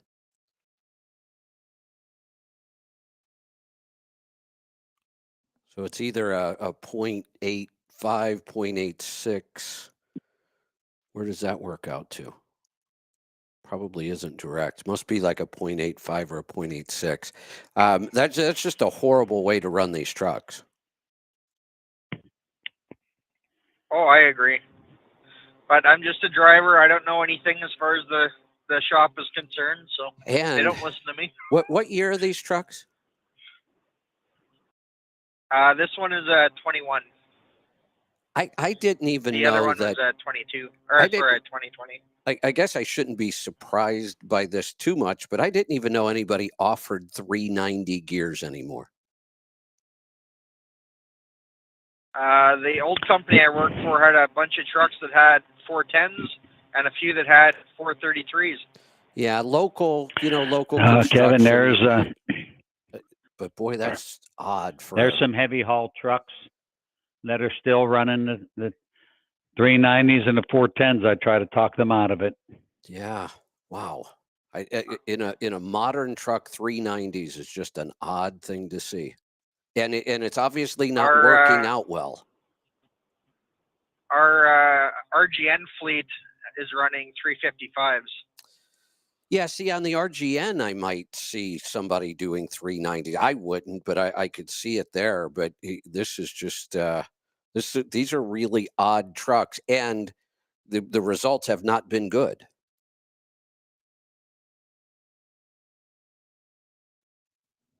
All right. No, they really haven't. No. So, but I like I said, I can't see that leading to some of the problems you've had, but I can certainly see the emissions problems. And it is kind of odd that you have these spec'd so weird and you've lost 2 engines. Let's go to Illinois. Jerry, welcome. Yeah, I don't know what happened before, Kevin. Angie said I disappeared, but I don't know. I hate technology.com. You ghosted us. But we got you now, so go ahead. All right, I have a question for Eric on the OPS, I guess. I've got an OPS that I've been using for a long time, on my old Cummins. And my routine has been to change to take a sample at 25,000 and change the OPS filter take a sample of 50,000, change the OPS in the main filter, take a sample of 25,000, change the OPS filter, and then at 100,000 miles, based on my experience anyway, at 100,000 miles, I'll drain the oil and change both filters and start over again. If I were to get a newer engine, let's say a DD15 in a Freightliner, for example, where they go with a lot longer an oil drain interval at the beginning, what interval would you suggest you do on the OPS? I'd still recommend the 25,000 mile because of the added carbon input into newer engines with the emissions. The other side of this, though, is be careful, Jerry. A lot of guys are buying these newer engines and they're running their oil safely out past what the manufactured recommendations are. You got to watch that because of warranty issues. I know with Cummins, the first thing they want to do is, what is the guy's maintenance records? Where are his service reports? They want to look at those. If you fall out of their guideline, you can technically get yourself out of warranty. But as long as you're comfortable with, the interval time frames and stuff, we're good with that too. It comes down to personal preference, but that's the beauty of the lab. It's the science behind there. But as far as the OPS filter, I'd still recommend probably every 25,000 because of the micron rating and the amount of junk that we're putting into these newer engines with the bad fuel and the after treatment system and EGR system. So there's a lot of compounding factors that make the oil dirtier faster on these newer engines because the engine's fundamentals are still the same. They're still going to produce the same amount of dirt and soot and carbon and all that junk, but we're not letting it out in the atmosphere. Well, where's it going? Well, we're trying to correct it inside the engine, but it's still getting internally encapsulated in the oil. So therefore, we still want to change the. I don't even know. I've never looked at one. I guess I just hear about the intervals of being a 50 or 60,000 mile change. Is that, I don't know whether that's right or not. I'm not sure on that. Some are 75,000. Now on Cummins, you have to. Like the DDs and stuff, they push them out even further. But some of them too are based on fuel economy. Right. Like Cummins will allow you to go to higher fuel mileage, but you have to maintain an average of 6.5 miles per gallon or higher for at least like 6 months or something.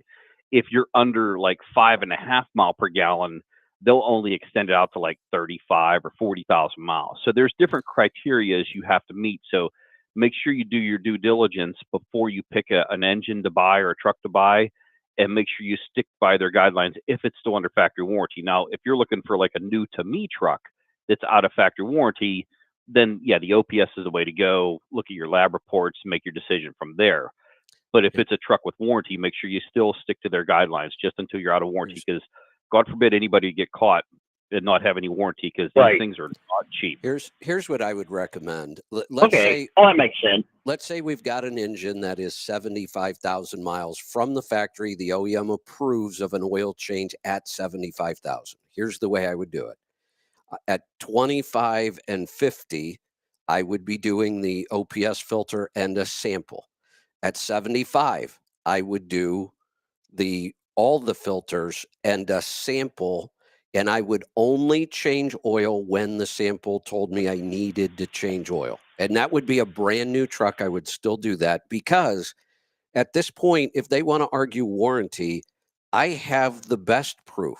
Just saying I changed my oil at some point really doesn't tell us a whole lot. What if you have massive fuel dilution and a coolant leak internal?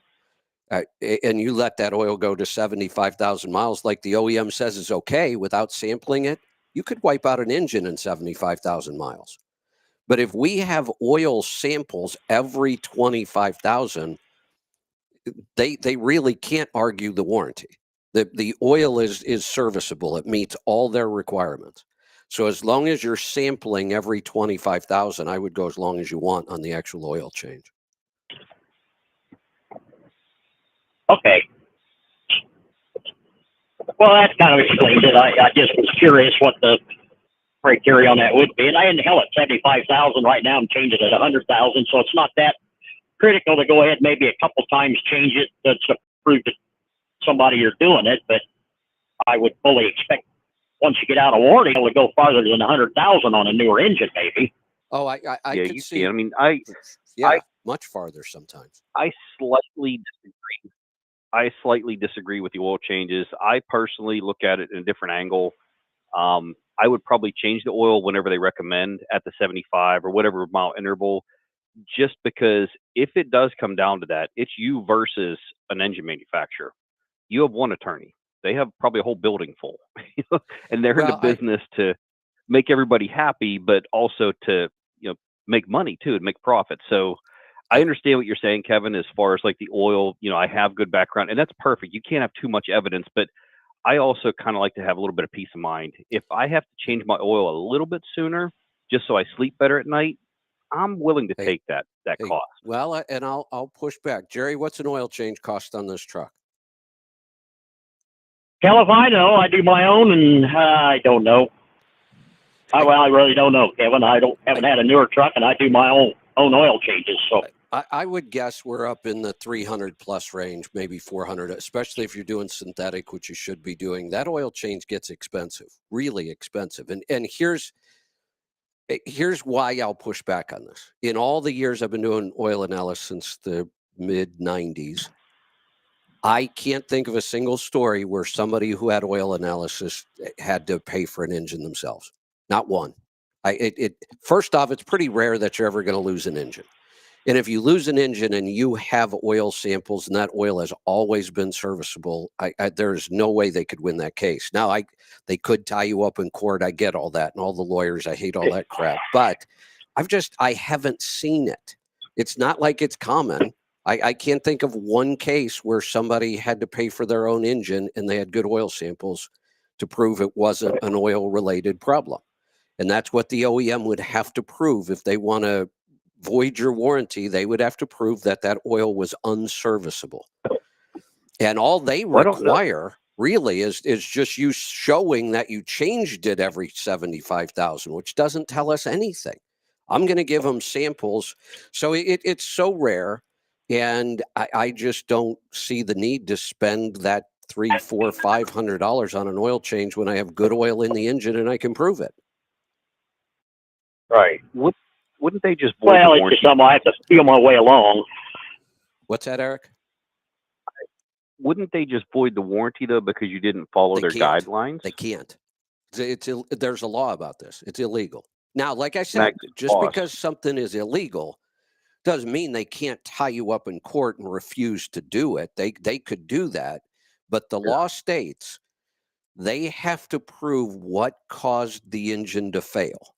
And their requirement on when to change oil is random, and they admit that it's random because they know a better way is to go by true fuel consumption, but the absolute best way, and every OEM will agree to this because I've asked them, every oil company agrees to this. If the oil sample shows that it's serviceable, there is no way the oil could have caused the failure. And that's the only way they could void the warranty is because the oil quality itself caused the failure. And if you have an oil sample, they can't claim that. I guess, too, because they label it as a recommendation. Right. It's not law either. So they could probably get out of that. But even if you did change your oil once a year, 75,000 miles, it comes out to be about $3.35 a day. Well, wait. To me, that's worth a good night's sleep. Wait, 75,000 is 6 months.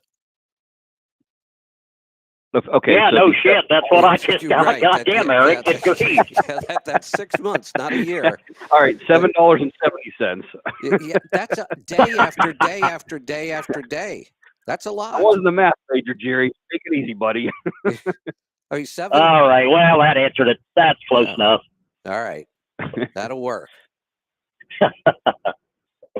All right. Got one other thing for you, Kevin, if you got a minute. Sure, go ahead. Well, you started the show with music, so maybe you'll get this if you listen real close. Veteran rock musicians Roger Daltrey, Peter Townsend, and John Entwistle broke into an animal hospital today and set free all of the Doberman pinchers. The police said that now they have proof the Who let the dogs out. Oh, that's bad. All right, you're done. You're done. I gotta go. Yeah, you can't call again until tomorrow. All right, let's Let's go to Missouri. Matt, welcome. Hey, well, I got an answer for Jerry that'll appease both you and Eric. Okay. So I agree with Eric that, you know, if you have a newer engine and you're worried about warranty, you need paperwork to back up whatever you're going to claim. But I agree with you, Kevin, there's no sense in changing the oil. So at a 75,000 mile suggested oil change, he's going to change the filters. So go buy the filters and buy 10 gallons of oil. So you have a receipt with date on it of when you say you changed your oil, and you have an oil sample. That's a good there's point. Your proof right there. That's I did it. That's a good I way love to it. go. Jeremy just sent me a message saying $600 oil changes today are not uncommon. Wow. Yeah. The Volvos are pretty Yeah, I mean, cool, aren't they? What's Because that? of the new Volvo oil. The Volvo required approved oil, isn't that like up there too pretty high for cost? yep. Yeah, it is. I can't remember the VSD5 oil, or I can't remember what they require, but Yeah, it's CK5. expensive. I know that. Yeah, it is. Yeah, I talked to a guy local here at his done. I think he said it was around $700 or $800 to get an oil filter change. Oh. Yeah. Yep. So Yeah, I've seen several people post online of that pushing $800 pictures of the receipts for a service. Yeah. Oh, yeah. That's Yikes. See, back in the 90s when it wasn't just the cost. I started reading all the articles back in the early 90s about how we were going to have a technician shortage and they weren't going to be trained as well, and it was going to be harder and harder to get services done on time. And it was the downtime and the cost was going up. That's when I started looking at oil analysis, the Fuel Pro filter, so you could see when you needed to change your filter. We weren't doing it on some random number. Eric, I put all automatic lube systems, all automatic greasers on all my trucks. So my trucks did not need normal service. I would change. I would spin on a filter when I saw that I needed a filter on the Fuel Pro. The oil would only get changed when the sample said it, and I never had to grease the trucks. That's a great system. My shop wasn't wild about it, but I liked it a lot. Well, and the neat thing, the newer trucks, you don't even need an auto lube system anymore. You can order most of the components greaseless. I know I've talked to one guy. He doesn't think he's got 5 grease circuits on his truck. I was wondering when we were going to get there. We've been there with cars forever. Yeah. Everybody on this call remembers when we used to grease our cars quite often. Yep. The U-joints and suspension, Yeah. front suspension on the pickup truck all had grease circuits. Yeah. Still do. Yeah. So, I drive some of us still drive them old things. So. Now, yes. I will tell you this. I remember when they came out with the long life U-joints for trucks. And people told me I was crazy for using those. Oh, why would you do that? Just grease them. No, why would I grease something I don't need to? They can make better parts. We saw it with cars, and now it's getting there with trucks.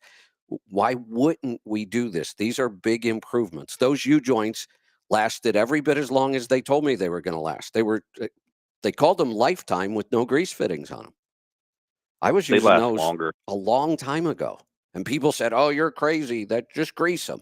No, I don't want to.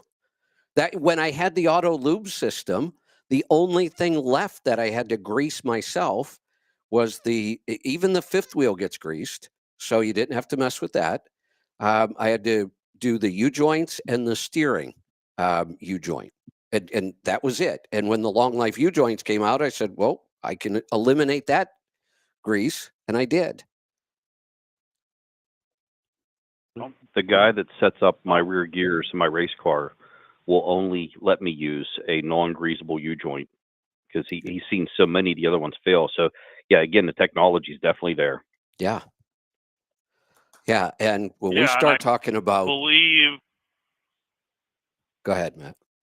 So the ones on the market for trucks are recommended 500,000 mile replacement. But I know a lot of people have gone 750,000 miles, and there's still no play in the U-joints yet. Yeah, and crazy. There probably won't be.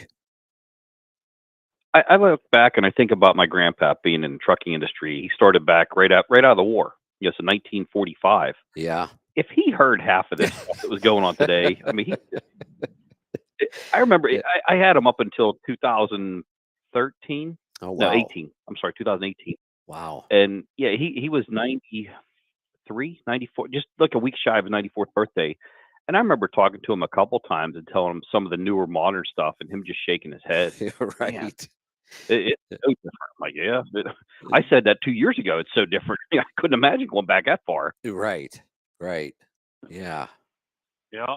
Well, the old farmer that I grew up with, he's 93 or 94, and he still shakes it every time I stop in and see him. When's the last time you changed oil in your truck? But I told him I put a bypass filter on, and I'm at 658,000 miles right now. When I put injectors in the truck was the last time I changed the oil. Yeah, I love that. But now I add a gallon every 9,000 miles or so. So, I mean, it's constantly getting replaced, but it's... if it comes clean. right down to it, I would almost like to have a modern engine that used a gallon between 8 and 10,000. And the new ones just don't use any oil at all anymore.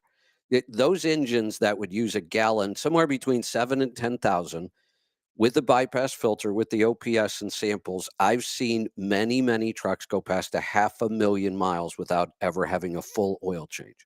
That 1 gallon was enough to make up the additives and kept everything working right, and the cost on that is really low.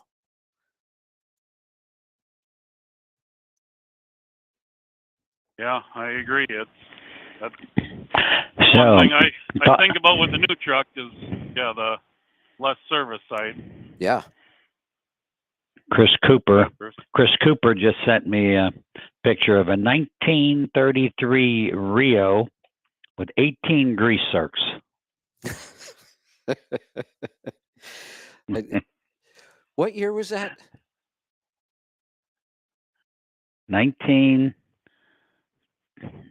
Let me enlarge this picture again. 1933 Rio. It's a 3-window coupe car. Oh, okay. 18. I didn't know the Rio. 18 grease zerks. Ooh, on a car. That was whenever you had fun greasing your car. Boy, you're not kidding. Yeah. Yeah. And how many of those aren't going to take grease?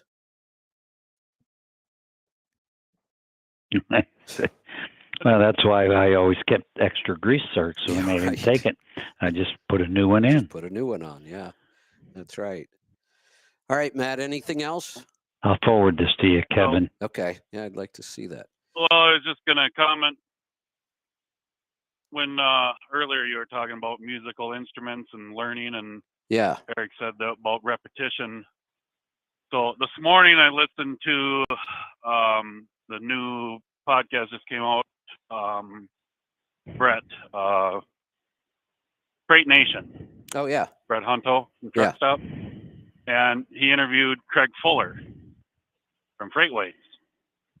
Okay. Craig, his experience, no experience with publishing and that type of stuff. And right. He says that many times in the interview, it's just repetition. You want to learn how to do something, you just need to do it. And the more you do it, the more comfortable you become. Well, so what's with interesting? Writing, with speaking, with all that stuff. Yeah, what's interesting with Craig? He's building a business model that everybody else would claim is dead. Almost everybody said print magazines, newspapers, all that stuff. That's just dead. Everybody's got the internet. Why would you print a magazine? Except it's not dead. And Craig's proving it. He is buying up specialty magazines all over the place. He just posted the other day he's looking for another magazine to buy. He was going through he put up a picture of a magazine rack somewhere, and he said, I wonder what my next purchase is going to be. He's been buying these specialty magazines and doing really well with them, like flying, boating. But people in those areas still like physical magazines. Yeah, I think they cover that in this interview. And then one other side note that really caught my attention: in college, he said he tried out day trading. Yeah. And a spectacular failure, which is what most day traders do, is they fail. So I don't talk about it much. He doesn't recommend it. Yeah, I don't talk about it much, but I tried that too, and it was a pretty spectacular failure. It did not work out well at all. Oh, yeah. I didn't do it with day trading, but with penny stocks, it Same. wasn't huge or nothing, but I thought I was onto something big and lost everything I put into it. The problem with day trading is that over time, the losses each time might not seem bad. And then you get a couple wins and you get excited about those. If you start really tracking it over time, you can lose a lot of money doing that. Yeah, it's basically like playing the slot machine in Vegas. Pretty much. But yeah, and I thought I knew what I was doing, and the market proved me wrong. The market is very good at that. Yes, it is. Proving people wrong. Yes, it is. Yeah. So. All right. Good stuff, Matt. Thanks for the call. Let's go to Oklahoma. Paul. Oh, let me try that again. There we go. Yeah. What's on your mind today? I get my oil changed at the Petro in Oklahoma City most of the time. Okay. Shell Rotella, full synthetic, Packer, water separated filter, grease the truck, oil filter, fuel filter, $635. Oh, yeah. That's steep. It's only money. Yeah, that's right. Just So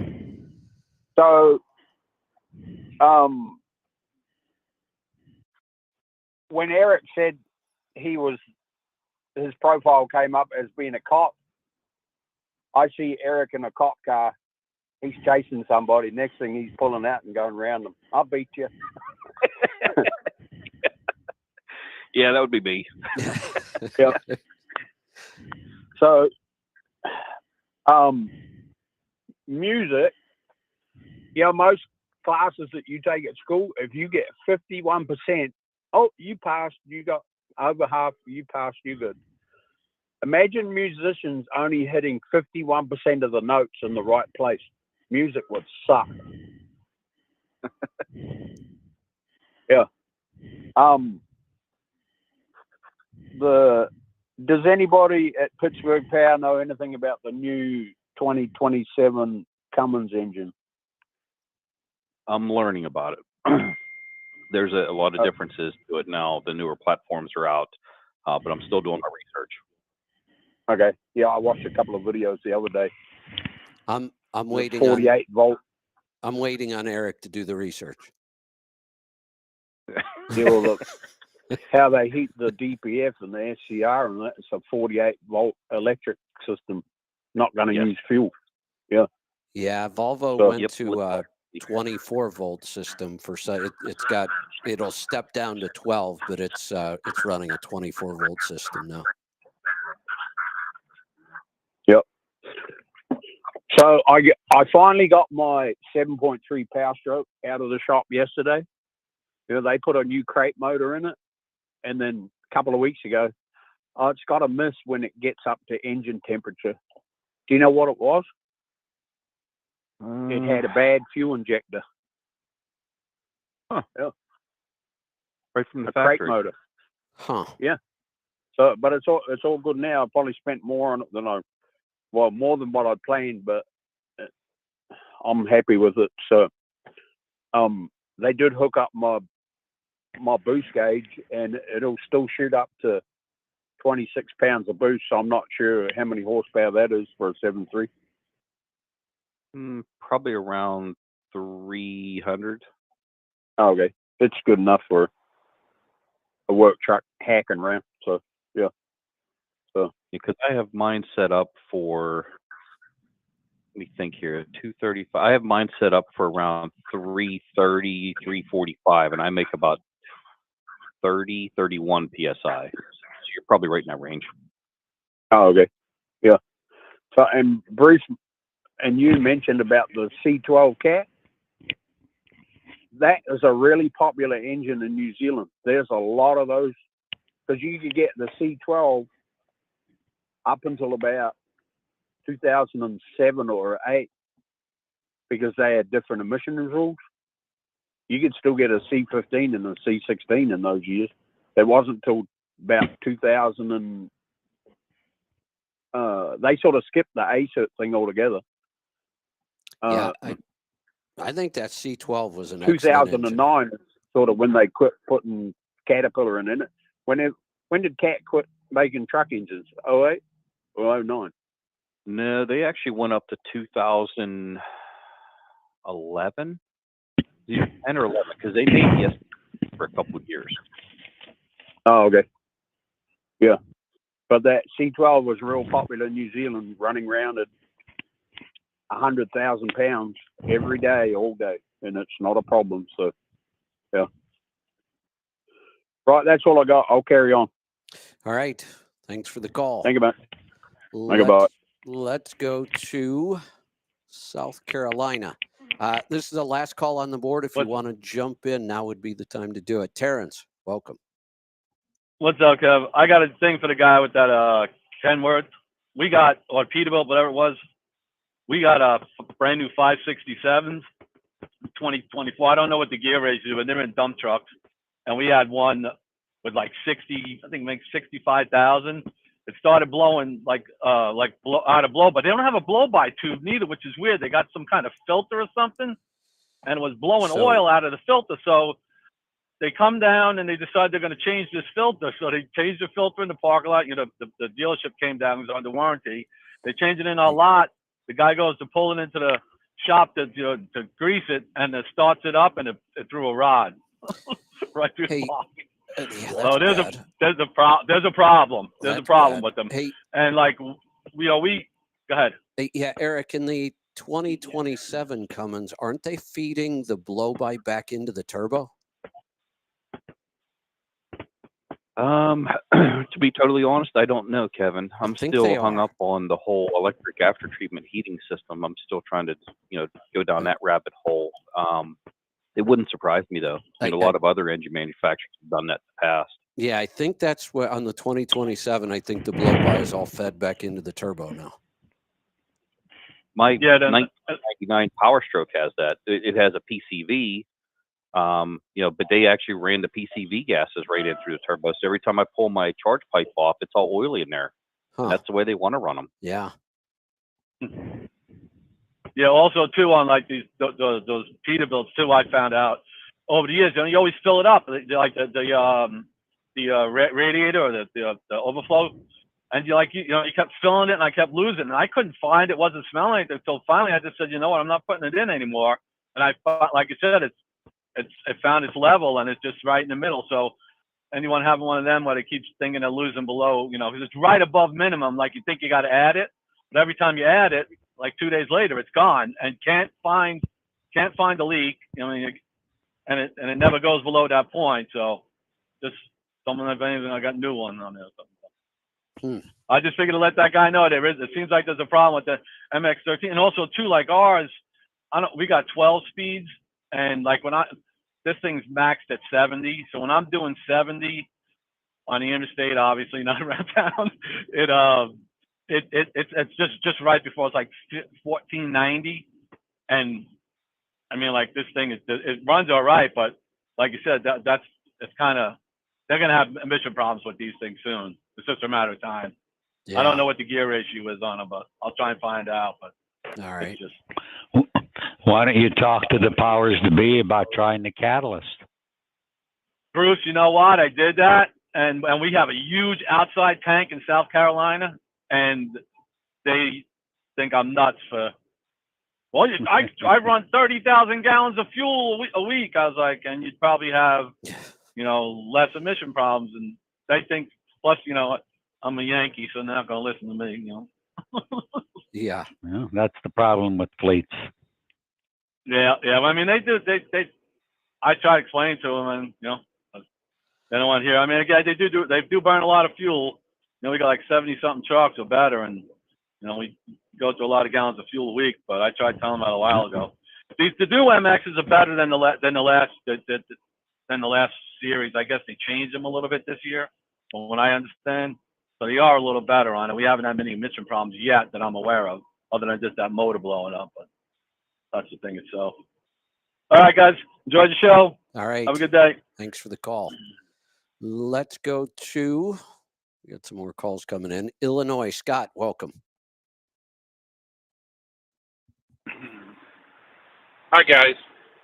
Good to talk to you. Good to listen to you every week. I don't miss a show. So Thank you. Fantastic. I've got an issue with my starter on my truck. I actually called, I believe, 3 or 4 weeks ago and talked to you guys about it.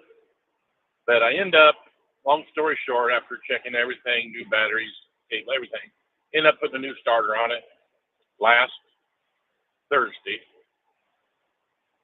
And yesterday morning, when it started, it acted the same way as the old starter. Brand new starter. It's not a reman. And this morning I went out to start it. It's nothing. Dead. Won't turn it over. I got power to the dash. And if I hold the key over, it'll kick the relay behind the glove box. It's a 14 International 9900 is what it is with a Cummins. And the wire coming off the ignition, if I try starting it, it actually gets hot. Not hot enough where it'll burn or melt the coating, but I can tell there's power going through there. But it's acting just like the old starter I took off.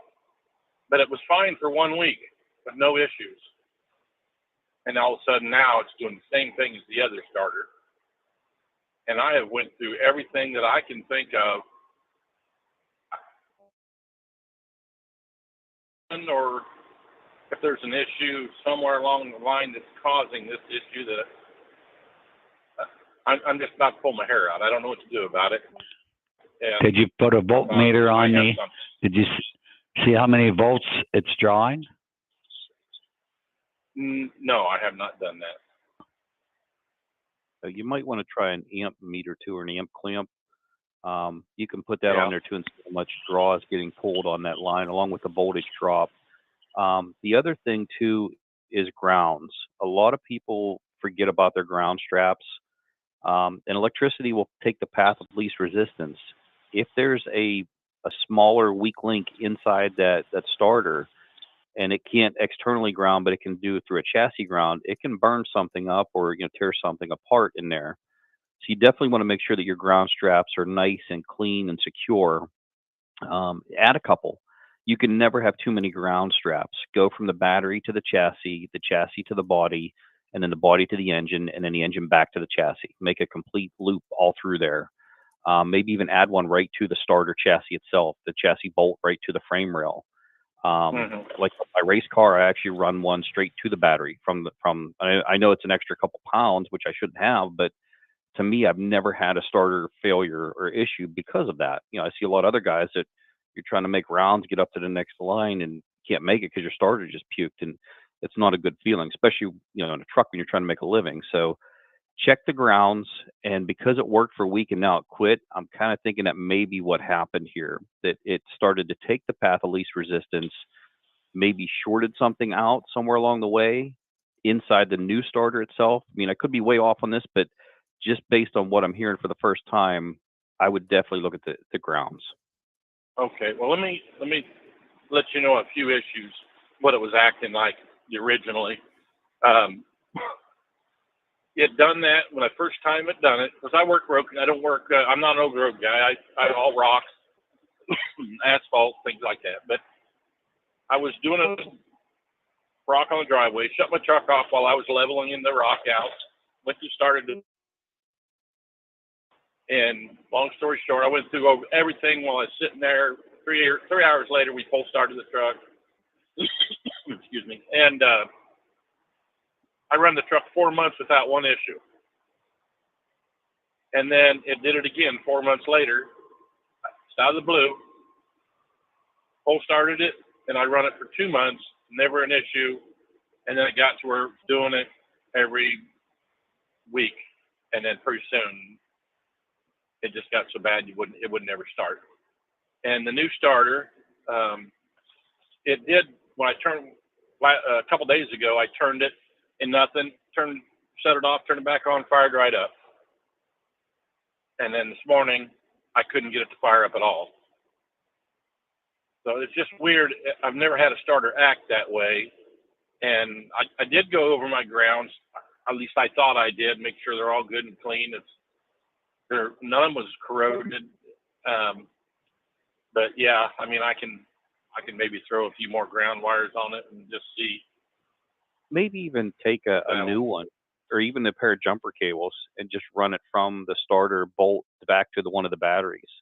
You know, if you have a long piece of double watt gauge or something big enough, just even for temporary, just to try it and see if the starter will actually kick over. And then if it doesn't kick over, try to get somebody there, or maybe shoot it with a thermal gun, see how hot the case of the starter's getting too. If it's shorting out, it's going to create heat in there. But I'm fairly confident it's going to be probably a ground issue. It seems like all the signs want to point right to a ground issue to me. Okay. And I thought about that, but I just thought with the issues I was having the issues, it would do it every time. I thought, not do it once and then 4 months later it'd do it again, and then I don't know. It's just confusing. I mean, that's the whole theory of electronics. There's some consistencies, but there's a lot of inconsistencies, and that's where a lot of people shy away from it. They get so frustrated because it's confusing and it's perplexing. And when it comes to electricity, anything and everything will happen. You know, you really have to just take your patience and time and start from the ground zero and work your way up. And that's usually where most of the problems will be found, is something you've overlooked the first time. I know I can speak from personal experience. Many, many times I've checked things over once, twice, maybe even 3 times. And then you go back over and regroup and look at it again, and yep, there it is. Right. Okay. I'll do that. I'll try some new ground wires. I guess hopefully that'll fix the problem. If not, I won't know what to do. All right. Give us a call. We'll get you on the stuff. We'll look at it. Call. Give Leroy a call. If that doesn't fix it, give Leroy a call, or call into the show next week when Leroy will be on. Okay. All right. That sounds good. I appreciate your input, and that's the only thing that I have left to do, I think. So I'll try that, and all right, we'll let you guys know. Yeah. All right. Thanks for the call. That's going to do it. We are all out of time for today. Any final words from anybody? I'm going to order some soup now, and then I'm going to the dermatologist. So you ended the show right on time, because I had to leave at 2. So that's perfect. Perfect. All right. I mean, I have to leave at 1. So. All right. Kevin, I'm not going to be able to make your party. I wanted to, but Debbie has a commitment that she has to go to Charleston, South Carolina. So. Yeah, well, we got to get together soon. We'll figure it out. We miss you guys. Right. All right. Likewise. We will do it again next week. Take care. Thanks to the team from Pittsburgh Power. As always, if you have any questions between now and then, give them a call. We'll see you back here tomorrow for Destination Health. It is a health free-for-all all day tomorrow. Be safe. Don't forget the soup sale. Head on over there. 15% off all the True Primal soups. Bruce is going to buy some. You should too. We always appreciate the support in the store. It's how we manage to do all the other stuff we do for free. So help us out. Hit the store today and get some soup. It's soup weather. We'll see you tomorrow. Be safe, be profitable, be fit and healthy.